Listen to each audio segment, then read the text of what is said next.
Have you heard about the staggering fortune Andre Rieu left behind, and how it reduced his own family to tears?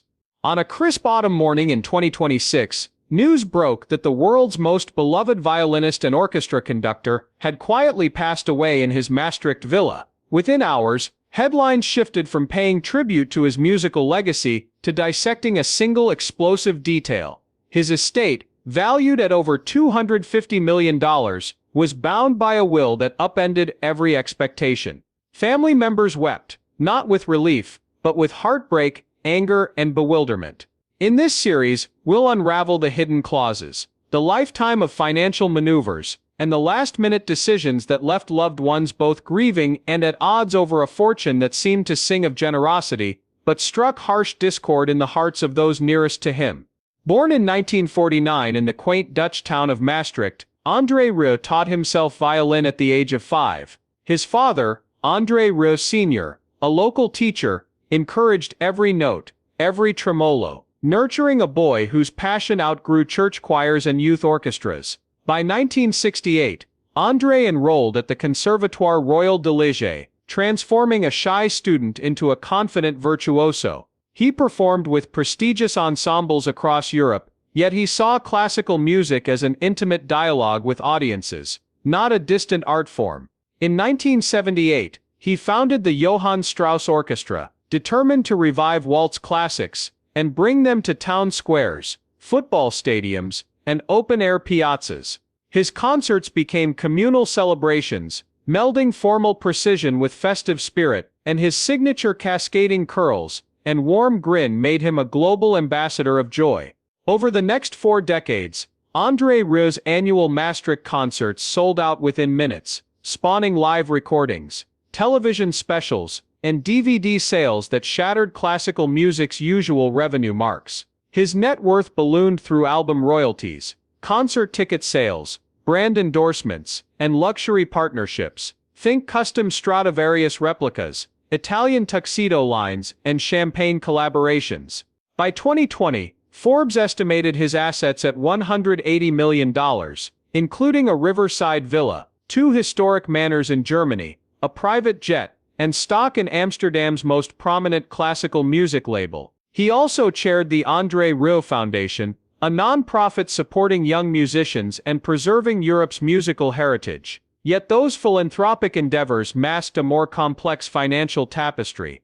Behind the scenes, Andre consulted top wealth advisors to structure his holdings across multiple EU jurisdictions. He established trusts in the Netherlands, Luxembourg, and Liechtenstein, each with unique tax benefits and stringent inheritance rules. He directed that a substantial portion, nearly $100 million, be channeled into an irrevocable charitable trust to fund music scholarships and global youth orchestras in perpetuity. That move sparked admiration from fans, but caught his family off guard. His 3 children, Peter, Sophie, and Isabel, had grown accustomed to generous allowances and lavish holidays, assuming they would inherit shares of both property and liquid assets. Instead, they found themselves pensioned into modest annual stipends, with the lion's share earmarked for causes beyond any familial control. Further complicating matters, Andre's will revealed a secret clause. Should any direct descendant contest the distribution,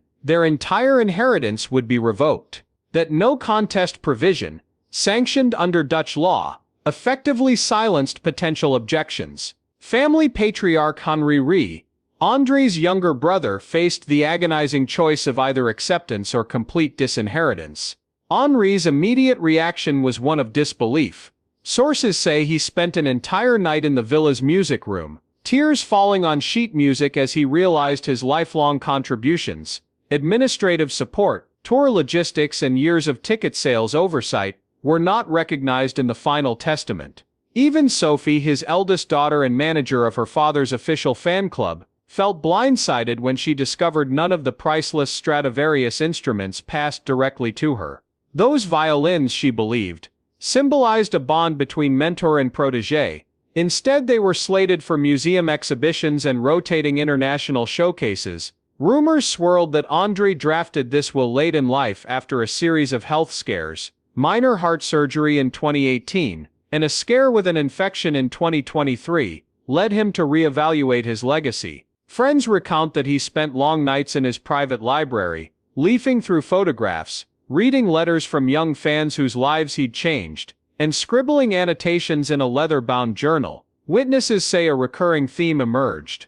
Andre saw fame's trappings as fleeting, but the transformational power of music as eternal. He confided to close confidants that he wanted his name to live on through the joy his foundation created, not through bank accounts emptied by heirs. That noble aspiration, however, delivered a blow to his own bloodline. Within 24 hours of the will's probate, legal teams aligned on both sides. Andre's estate lawyers predicted no challenges would succeed.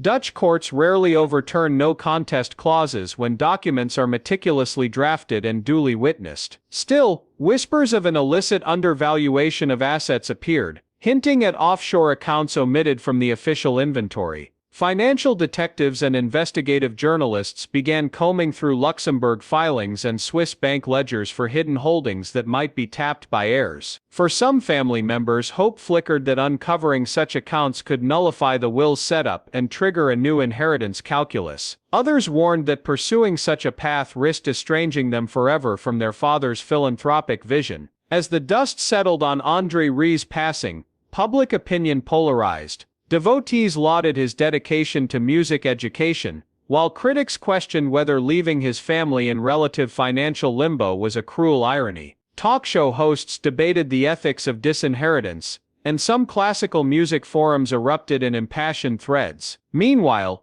media outlets traced frameworks of succession law in Europe, offering tip sheets for aggrieved heirs to navigate probate. All the while, Sophie maintained a dignified silence in interviews, stating simply, "My father's music gave me everything. I will honor his final wishes, even when my heart aches." Yet behind that composure lay unspoken sorrow. But the real work lay ahead as Peter, Sophie and Isabel confronted their father's lasting decree. With the orchestra's final notes still echoing in their ears, they convened a war room in the villa's guest wing, papers spread across a fold-out table. Their lawyers outlined two potential paths: formally accept the will's terms, thereby securing modest stipends while preserving the family's unity, or launch a court challenge, invoking narrow but potent grounds, such as alleged lack of capacity during drafting or suspicion of undue influence by Andre's advisors. Each option carried heavy consequences. One guaranteed a quiet closure, the other risked exacerbating tensions and triggering the no-contest clause that would strip them of even the smallest legacy. In exploring legal contingencies, the siblings learned that Dutch probate courts rarely overturn meticulously prepared wills, yet precedent exists. If heirs can successfully demonstrate that Andre lacked mental clarity at the time of signing, for instance, by presenting medical records proving he was under heavy sedatives during the final revisions, they might persuade a judge to invalidate the entire testament. Alternatively, they might target the covenant establishing the charitable trust, arguing that its structure unfairly disenfranchises immediate family, contrary to public policy favoring proportionate inheritance. Their forensic accountants sifted through trust documentation, searching for procedural oversights, missing notarizations, misfiled amendments, or discrepancies between asset valuations. Each potential flaw represented a lifeline but also a gambit that could harden the foundation's resolve and provoke protracted litigation. Meanwhile, the Johann Strauss Infinite Trust geared up for its first major disbursements. Board members met in Luxembourg to review grant proposals from young musicians worldwide. They lauded the will's clarity. Funds would support conservatory scholarships, instrument acquisition and community outreach concerts. An initial ceremony in Maastricht was scheduled for late spring, complete with Andre's trademark waltz melodies performed in the city square. Press releases emphasized his enduring commitment to music education. Yet behind the scenes, trustees wrestled with media reports of familial discord, anxious that headlines of a bitter inheritance dispute might overshadow the trust's mission. Some proposed quietly allocating a small emergency fund to assist the Rieu children, an olive branch disguised as crisis relief, while staying legally compliant with the no-contest clause. Public reaction swirled in every direction. Classical music forums brimmed with impassioned debates. Should Andre have balanced philanthropy and filial duty more equitably? Social media hashtags like #RieuLegacy and #family first vied for prominence. A high-profile columnist wrote that leaving millions to faceless institutions while caring little for one's own blood was a betrayal of paternal duty. Others defended Andre's choice, insisting that his singular purpose was to foster talent, not to bequeath a family empire. Fan clubs held impromptu online vigils, honoring his memory with recorded performances that contrasted sharply with the cold print of legal documents. Through it all, Sophie issued measured statements. "We mourn deeply for our loss," she wrote, "and we respect my father's clear intent. Our family will find a way to embrace both his vision and our grief." In private discussions, Peter floated a compromise, petitioned the Trust's board for a provisional grant to cover his sister Isabel's ongoing conservatory studies. While this would not alter the will itself, it would acknowledge the family's intimate relationship with music and subtly rebalance the distribution of resources. Isabel, teetering between relief and lingering resentment, welcomed the gesture but worried it set a precarious precedent. What would happen if future heirs felt similarly slighted? Meanwhile, Sophie quietly met with the Foundation's legal counsel, exploring the possibility of establishing a separate Rieu family fellowship, funded by the Trust's administrative endowment. Though this course skirted the literal terms of Andre's will, it honored his philanthropic spirit by leveraging existing funds without triggering the no-contest provision. As spring approached, court documents began circulating, a sign that some family members had filed a preliminary suit seeking declaratory relief. The Trust's attorneys responded with motions to dismiss, citing the will's ironclad language. International legal scholars praised the case as a landmark in EU estate law, predicting appeals that could ascend all the way to the High Court in The Hague. Simultaneously, financial forensics teams probed offshore accounts, hoping to unearth undisclosed assets that might slip past the charitable trust's scrutiny. If successful, these funds could provide an alternate pool for heirs, without directly breaching the will's explicit clauses. But even those chasing hidden ledgers acknowledged the risk. Uncovering such accounts might expose internal executives to criminal investigations under anti-money laundering statutes. Behind closed doors, the emotional toll weighed heavily. Family therapy sessions became as crucial as strategy meetings. Grief counselors helped Peter confront feelings of abandonment, Sophie wrestle with guilt over public scrutiny, and Isabel cope with the shock of her father's last-minute decisions. Their sessions echoed Andre's own belief in the healing power of music, employing guided improvisation exercises to communicate when words failed.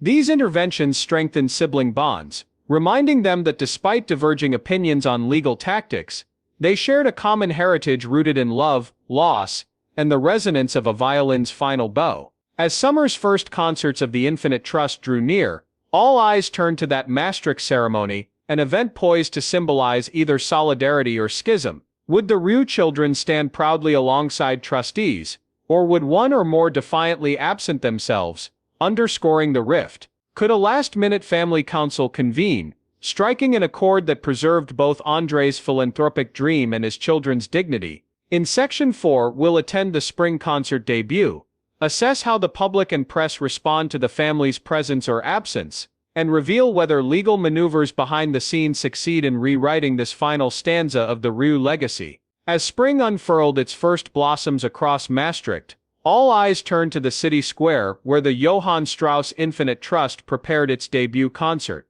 A makeshift stage rose above the cobblestones, adorned with waltz-themed banners, and fresh bouquets at each music stand.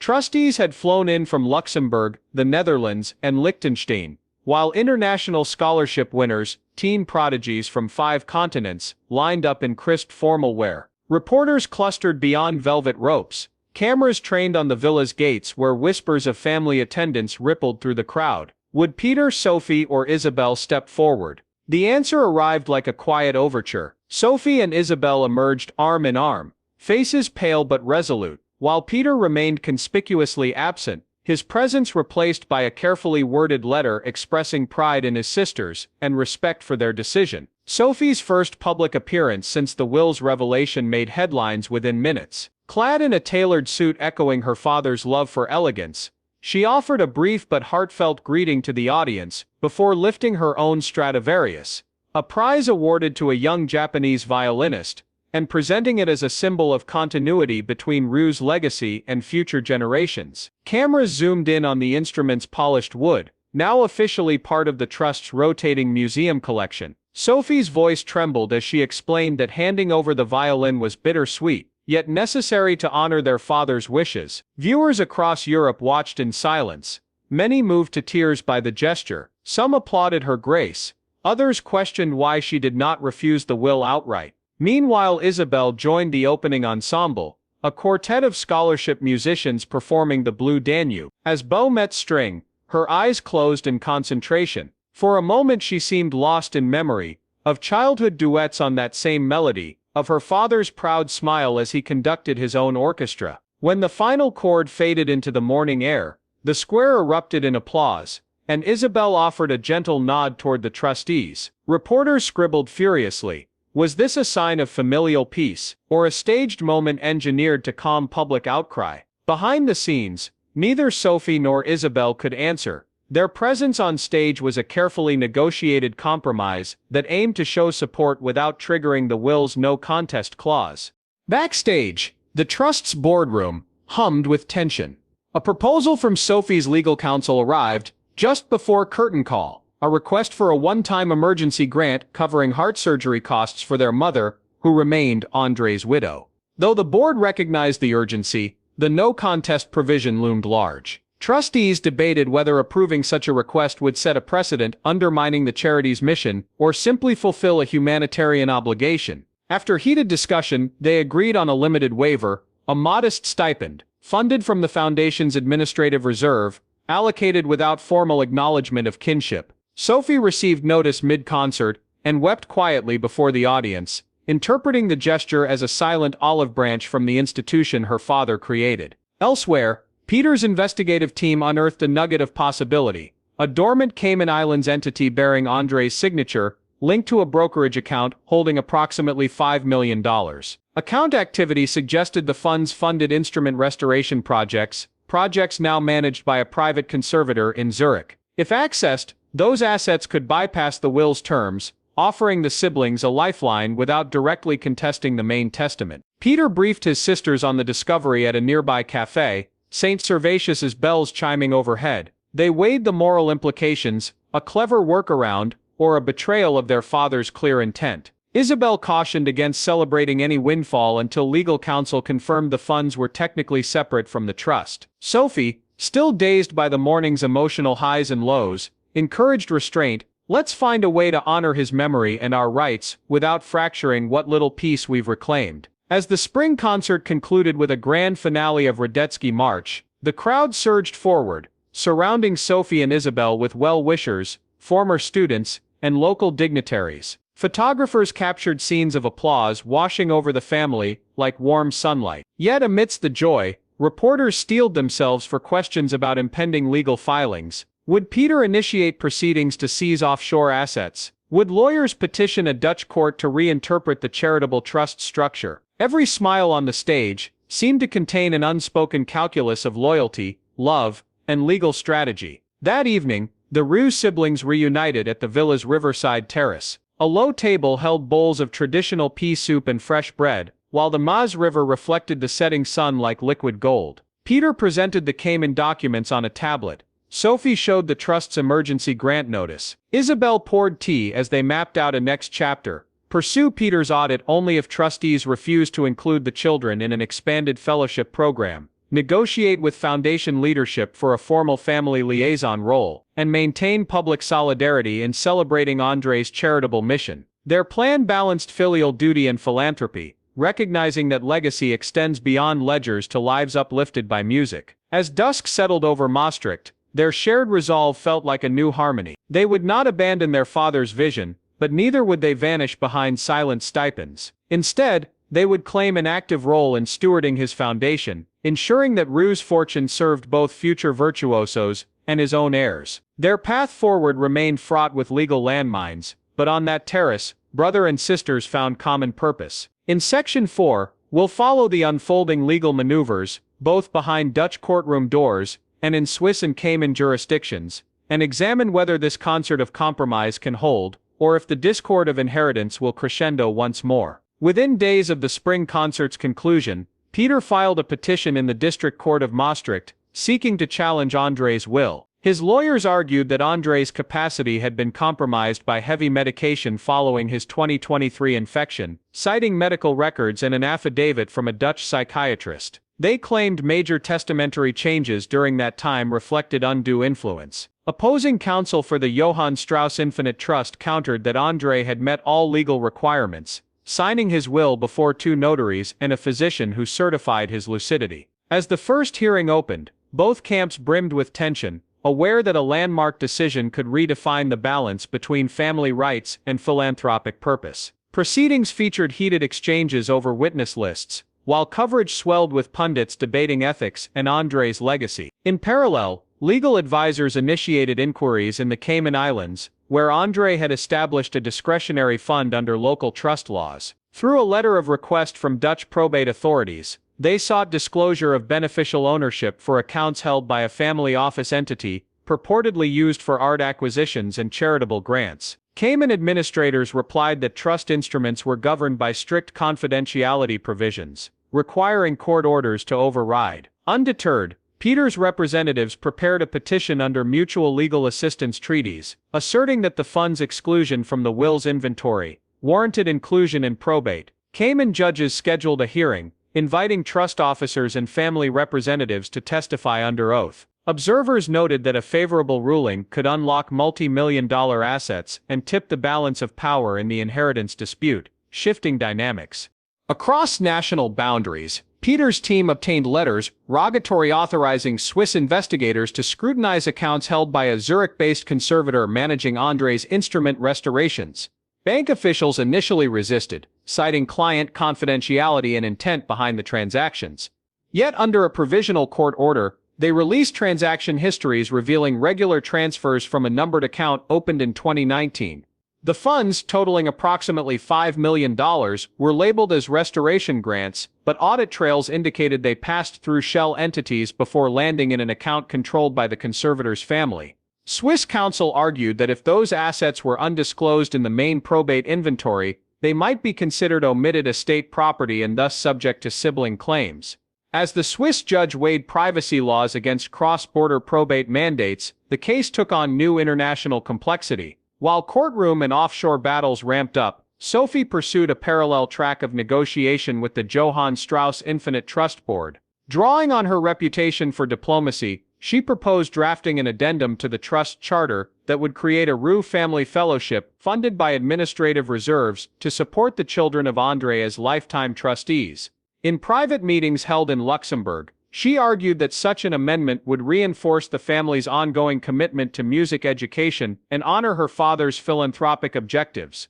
Facing press scrutiny and potential legal challenges, trustees agreed to study the proposal. A special committee convened to examine governance rules, weighing the fellowship's impact on grant cycles and trust solvency. By late summer, a preliminary draft circulated, signaling that compromise might yet harmonize legacy and lineage. Media outlets tracked every twist, with classical music magazines dedicating cover stories to the unfolding drama. Feature articles in Le Monde and The Guardian explored the legal intricacies of European estate law, while Dutch tabloids lambasted the perceived coldness of Andre's final wishes. The International Music Council released a statement commending the trust's transparency and urging respect for donor intent. Meanwhile, independent commentators argued that family-centric fellowships could deepen generational engagement, aligning with broader trends in legacy philanthropy. Social media responded with mixed sentiments. Some fans celebrated Sophie's initiative as heartfelt preservation of family ties, while others accused the board of token gestures.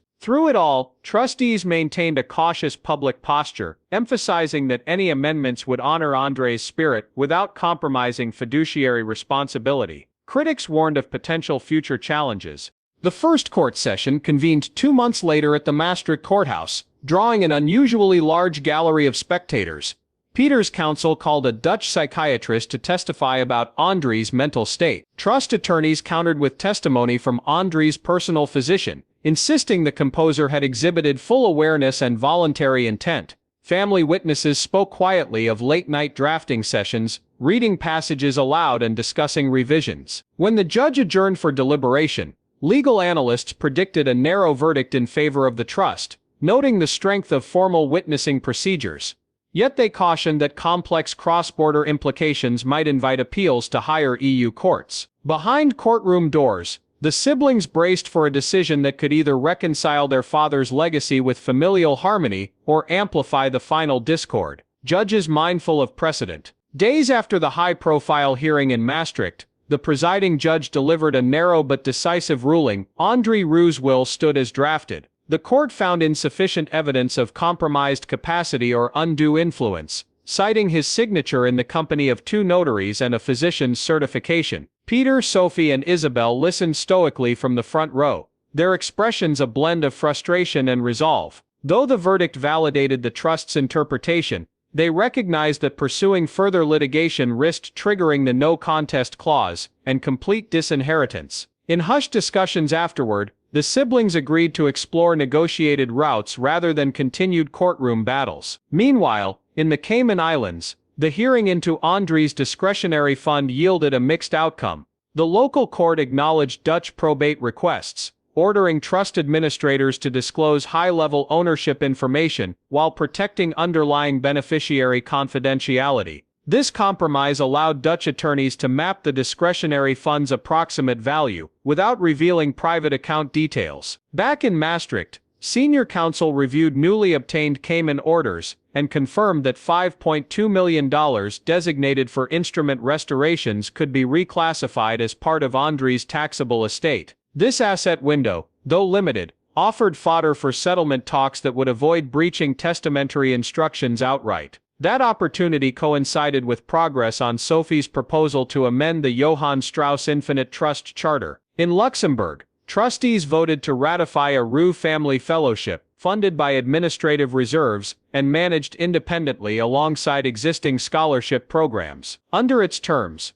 each of Andre's children would receive a lifetime stipend, access to concert facilities for master classes, and representation on an oversight committee. Legal counsel for the trust emphasized that this fellowship honored Andre's philanthropic intent, while protecting the core endowment for external beneficiaries. The board unanimously approved the amendment, and a public announcement heralded a new chapter of familial partnership without renegotiating the primary will. Buoyed by this breakthrough, the siblings convened a press conference at Andre's riverside villa. Peter described the fellowship as a welcome olive branch that balanced family bonds with his father's broader mission. Sophie announced a collaborative Rieu family concert series to debut in autumn, featuring alumni of the trust's grants, alongside emerging Rieu next-generation talents. Isabel closed with a nod to unity. Our father believed in music's power to heal and unite. This fellowship ensures our family participates in that harmony. Reporters applauded the announcement,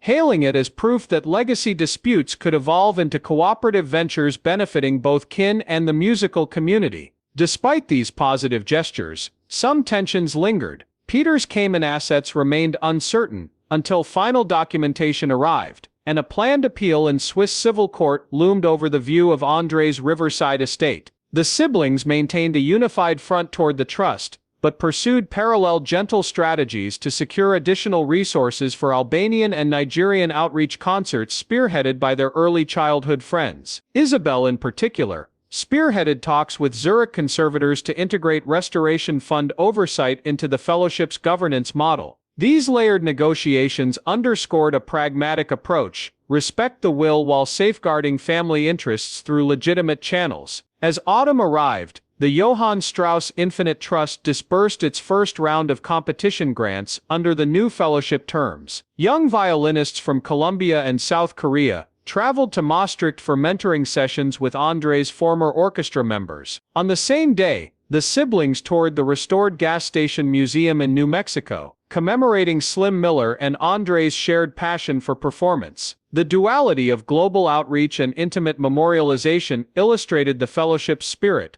blending local and international horizons. For the Rieu progeny standing on that stage, whether in Maastricht or a dusty roadside museum, felt like both an homage to their father and a reclamation of familial voice. Media coverage of these milestones struck a more balanced chord than earlier controversies. Classical journals praised the trust for its responsiveness to family concerns, and lifestyle outlets featured profiles of Sophie balancing motherhood and trust leadership. Social media posts tagged #Rieu Family Fellowship trended during concert summaries, with fans expressing relief that the siblings avoided outright litigation. Even skeptical commentators noted that the combination of legal acuity and genuine affection differentiated the Rieu case from more acrimonious celebrity estates. As year's end approached, a sense of cautious optimism emerged. Perhaps Andre's final instructions, though unexpected, could harmonize long-term goals with enduring family ties. In the quiet evenings at the villa,